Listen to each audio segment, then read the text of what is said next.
哋記得啊，人老咗信自己係包啱嘅。你信埋出邊嗰啲人講嘅嘢，又帶咩肉鴨啦，又燒咩香檀香一支香，唔通人老咗做開嗰啲嘢唔要死咩？一樣愛死。你睇下師傅都要講死字。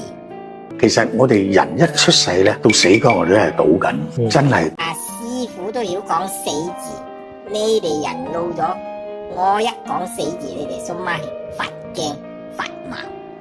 驚乜嘢？人哋師傅都係咁樣講，人遲早都係會死嘅，一出世都係會死嘅，所以你好蠢呀！你哋做人，你哋太信開啊，俾人哋洗開頭腦啊！唔係裝水啊頭腦，係洗咗頭腦啊！所以你哋信翻自己啦，人死咗乜嘢都冇噶啦，嗰啲數乜車大炮啊 ，OK？